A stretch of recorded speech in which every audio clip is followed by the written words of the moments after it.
ओम शांति। 10/7/24 की वाणी है। मीठे बच्चे, अब सत्तो प्रधान बन घर जाना है, इसलिए अपने को आत्मा समझ निरंतर बाप को याद करने का अभ्यास करो। उन्नति का सदा ख्याल रखो। प्रश्न: पढ़ाई में दिन प्रतिदिन आगे बढ़ रहे हैं या पीछे हट रहे हैं, उसकी निशानी क्या है? उत्तर: पढ़ाई में अगर आगे बढ़ रहे हैं तो हल्केपन का अनुभव होगा। बुद्धि में रहेगा, यह शरीर तो ठीक ही है, इसको छोड़ना है, हमको तो अब घर जाना है। डैडी गुण धारण करते जाएंगे। अगर पीछे हट रहे हैं तो चलन से आसुरी गुण दिखाई देंगे। चलते फिरते बाप की याद नहीं रहेगी। वह फूल बन सबको सुख नहीं दे सकेंगे। ऐसे बच्चों को आगे चल साक्षात्कार होंगे, फिर बहुत सजाएं खानी पड़ेगी। ओम शांति। बुद्धि में यह ख्यालात रहे कि हम सतो प्रधान आए थे। रूहानी बाप रूहानी बच्चों को समझाते हैं। यहाँ सब बैठे हैं, कोई तो देह अभिमानी है और कोई देही अभिमानी होंगे। कोई सेकंड में देह अभिमानी और सेकंड में देही अभिमानी होते रहेंगे। ऐसे तो कोई कह न सके कि हम सारा समय देही अभिमानी हो बैठे हैं। नहीं, बाप समझाते हैं, कोई समय देही अभिमानी, कोई समय देह अभिमान में होंगे। अब बच्चे यह तो जानते हैं, हम आत्मा इस शरीर को छोड़ जाएंगे अपने घर। बहुत खुशी से जाना है। सारा दिन चिंतन ही यह करते हैं, हम शांति धाम में जाएं, क्योंकि बाप ने रास्ता तो बताया है।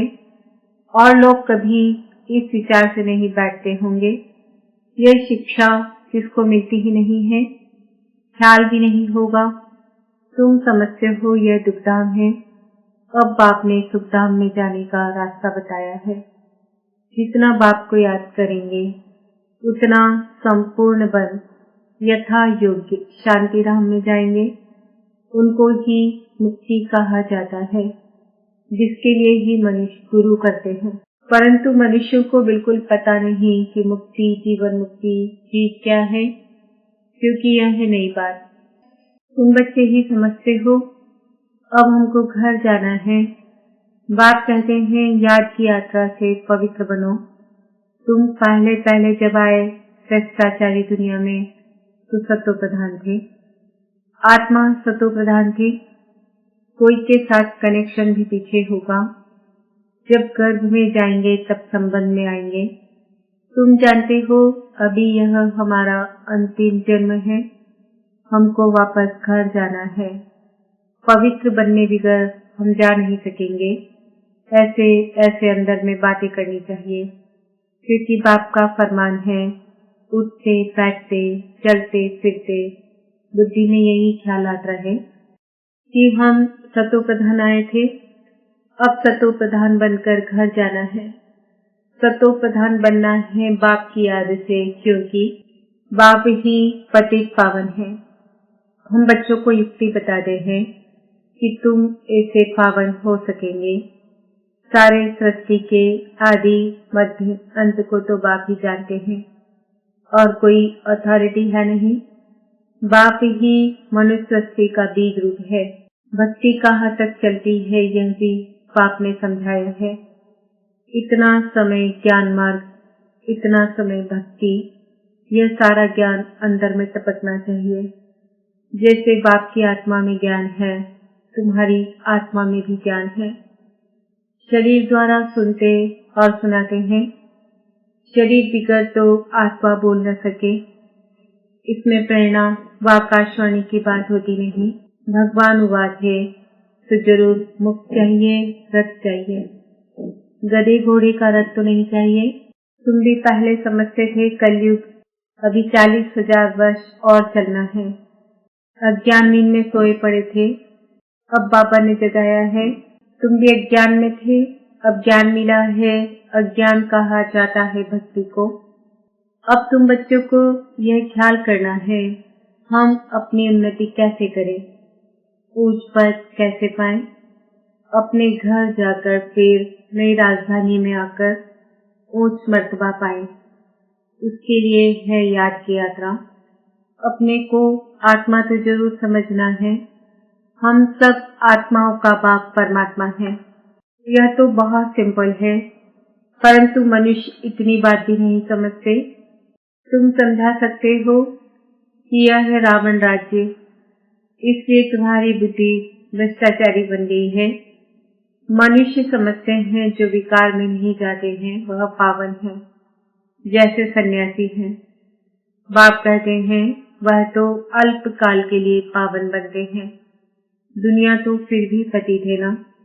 पावन दुनिया है ही सतयुग। पतित दुनिया में सतयुग जैसा पावन कोई हो नहीं सकता। वहाँ तो रावण राज्य ही नहीं, विकार की बात ही नहीं। तो चक्र लगाते घूमते फिरते बुद्धि में यह चिंतन रहना चाहिए, बाबा में ये ज्ञान है ना। ज्ञान सागर है तो जरूर ज्ञान टपकता होगा। पावन दुनिया है ही सतयुग। पतित दुनिया में सतयुग जैसा पावन कोई हो नहीं सकता। वहाँ तो रावण राज्य ही नहीं, विकार की बात ही नहीं। तो चक्र लगाते घूमते फिरते बुद्धि में यह चिंतन रहना चाहिए, बाबा में यह ज्ञान है ना। ज्ञान सागर है तो जरूर ज्ञान टपकता होगा। तुम भी ज्ञान सागर से निकली हुई नदियां हो। वह तो एवर सागर ही है, तुम एवर सागर नहीं हो। तुम बच्चे समझते हो हम तो सब भाई भाई हैं। तुम बच्चे पढ़ते हो। वास्तव में नदियों आदि की बात नहीं। नदी कहने से गंगा जमुना आदि कह देते हैं। तुम अभी बेहद में खड़े हो। हम सब आत्माएं एक बाप के बच्चे भाई भाई हैं। अभी हमें वापस घर जाना है, जहाँ से आकर शरीर रूपी तख्त पर विराजमान होते हैं। बहुत छोटी आत्मा है, साक्षात्कार होने से समझ ना सके। आत्मा निकलती है तो कभी कहते हैं माथे से निकली, आँखों से, मुख से निकली। मुख खुल जाता है। आत्मा शरीर छोड़ चली जाती है तो शरीर जड़ हो जाता है। यह ज्ञान है। स्टूडेंट की बुद्धि में सारा दिन पढ़ाई रहती है। तुम्हारे भी सारा दिन पढ़ाई के ही ख्यालात चलने चाहिए। अच्छे अच्छे स्टूडेंट के हाथ में सदैव कोई न कोई किताब रहती है, पढ़ते रहते हैं। बाप कहते हैं तुम्हारा यह अंतिम जन्म है। सारा चक्र लगाकर अंत में आए हो तो बुद्धि में यही सिमरन रहना चाहिए। धारणा कर औरों को समझाना चाहिए। कोई को तो धारणा होती ही नहीं। स्कूल में भी नंबरवार स्टूडेंट होते हैं। सब्जेक्ट भी बहुत होती हैं। यहाँ तो सब्जेक्ट एक ही है, देवता बनना है। यही पढ़ाई का चिंतन चलता रहे। ऐसे नहीं पढ़ाई भूल जाए, बाकी और ख्यालात चलते रहे। धंधे वाला होगा, अपने धंधे के ही ख्यालात में लगा रहेगा। स्टूडेंट पढ़ाई में ही लगा रहेगा। तुम बच्चों को भी अपनी पढ़ाई में रहना है। हम राजयोग सीख रहे हैं। परम पिता परमात्मा जो ज्ञान सागर है, वह रचिता हमको अपना और रचना का ज्ञान सुनाते हैं। अब हमको वापस घर जाना है। मन मनाभव यह है हमारा मंत्र। हम बाप को और बाप द्वारा जो वर्षा मिलता है उसको याद करते हैं। तुम यह हठ योग आदि करते आए हो। इसकी एम ऑब्जेक्ट क्या है? हमने अपना तो बताया कि हम यह सीख रहे हैं। तुम्हारे इस हठ योग से क्या मिलता है, ऐसा रिस्पॉन्ड नटशेल में लिखना है। हमको पढ़ाने वाला है भगवान। हम सब सदस्य हैं। हम अपने को आत्मा समझते हैं। बेहद का बाप कहते हैं अपने को आत्मा समझ मामेकम याद करो तो तुम्हारे पाप कट जाएंगे। इस राजयोग से राजाओं का राजा विश्व का मालिक बनते हैं। हर 5000 वर्ष बाद हम देवता बनते हैं, फिर मनुष्य बनते हैं। इसमें कोई हठ योग व शास्त्रार्थ करने की बात नहीं।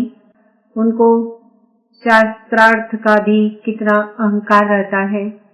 वे अपने को शास्त्रों की अथॉरिटी समझते हैं। वास्तव में तो वह पुजारी है। अथॉरिटी तो पूज्य को कहेंगे, पुजारी को क्या कहेंगे। योग दो प्रकार का है, एक है हठ योग, दूसरा है सहज योग। वह तो कोई मनुष्य सिखला न सके। राजयोग एक परमात्मा ही सिखलाते हैं।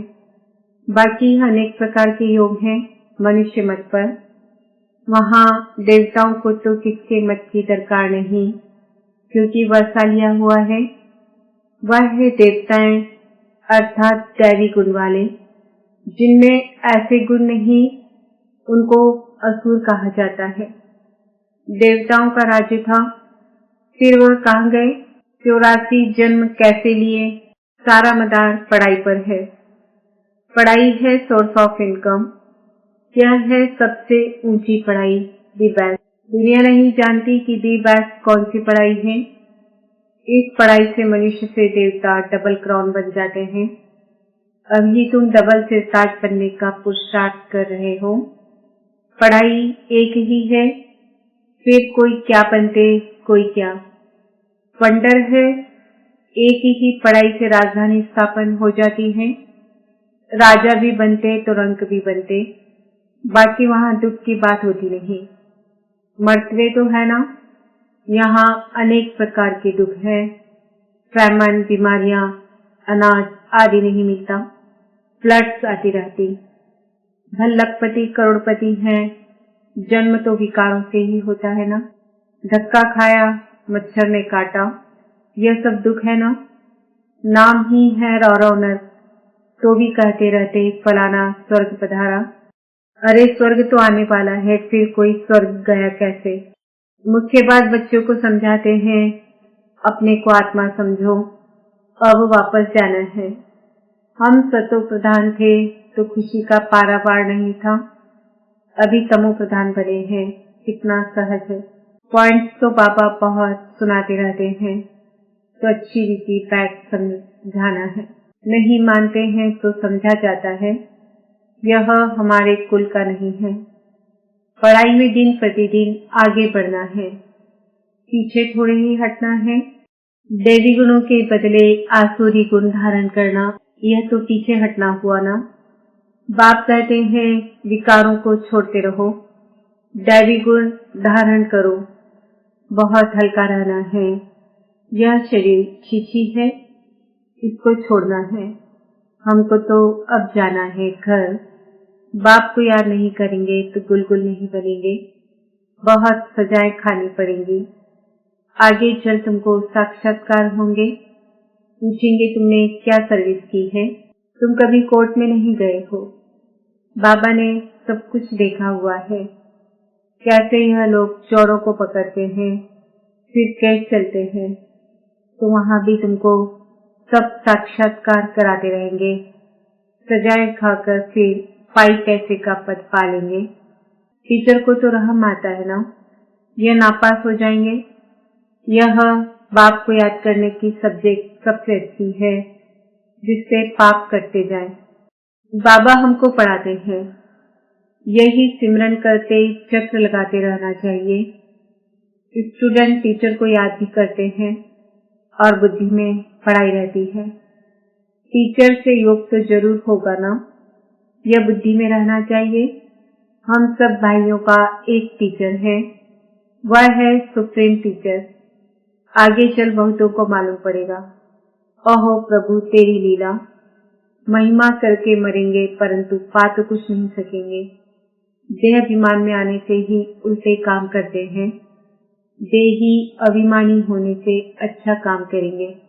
बाप कहते हैं अब तुम्हारी वानप्रस्थ अवस्था है, वापस जाना ही पड़ेगा। हिसाब किताब चुकतू कर सबको जाना है, चाहे वा न चाहे, जाना जरूर है। एक दिन ऐसा भी आएगा जो दुनिया बहुत खाली हो जाएगी, सिर्फ भारत ही रहेगा। आधा कल सिर्फ भारत ही होगा तो कितनी दुनिया खाली होगी। ऐसा ख्याल कोई की बुद्धि में नहीं होगा सिवाय तुम्हारे, फिर तो तुम्हारा कोई दुश्मन भी नहीं होगा। दुश्मन आते हैं क्यों, धन के पिछाड़ी। भारत में इतने मुसलमान और अंग्रेज क्यों आए? पैसा देखा, पैसे बहुत थे, अब नहीं है तो अब और कोई है नहीं, पैसे ले खाली कर गए। मनुष्य ये नहीं जानते, बाबा कहते हैं पैसा तो तुमने आप ही खत्म कर दिया। रामावलान अनुसार तुम्हें निश्चय है हम बेहद के बाप पास आए हैं। कभी किसके ख्याल में भी नहीं होगा कि यह ईश्वरीय परिवार है। अच्छा, मीठे मीठे सिकिलदे बच्चों प्रति माता पिता बाप दादा का याद प्यार और गुड मॉर्निंग। रूहानी बाप की रूहानी बच्चों को नमस्ते। हम रूहानी बच्चों की रूहानी माता पिता बाप दादा को याद प्यार गुड मॉर्निंग नमस्ते ओम शांति। धारणा के लिए मुख्य सार, चलते फिरते बुद्धि में पढ़ाई का चिंतन करना है। कोई भी कार्य करते बुद्धि में सदा ज्ञान टपकता रहे। यदि बेस्ट पढ़ाई है जिससे पढ़कर डबल क्राउन बनना है, अभ्यास करना है। हम आत्मा भाई भाई हैं। देह अभिमान में आने से उल्टे काम होते हैं, इसलिए जितना हो सके देही अभिमानी रहना है। वरदान, सत्यता की शक्ति द्वारा सदा खुशी में नाचने वाले शक्तिशाली महान आत्मा भाव। कहा जाता है सच तो बीठो नच। सच्चा अर्थात सत्यता की शक्ति वाला सदा नाचता रहेगा, कभी मुरझाएगा नहीं, उलझेगा नहीं, घबराएगा नहीं, कमजोर नहीं होगा। वह खुशी में सदा नाचता रहेगा, शक्तिशाली होगा, उसमें सामना करने की शक्ति होगी। सत्यता कभी हिलती नहीं, अचल होती है। सत्य की नाव डोलती है लेकिन डूबती नहीं। तो सत्यता की शक्ति को धारण करने वाली आत्मा ही महान है। स्लोगन, व्यस्त मन बुद्धि को सेकंड में स्टॉप कर लेना ही सर्वश्रेष्ठ अभ्यास है। आज का सम्मान है, मैं शक्तिशाली आत्मा हूँ।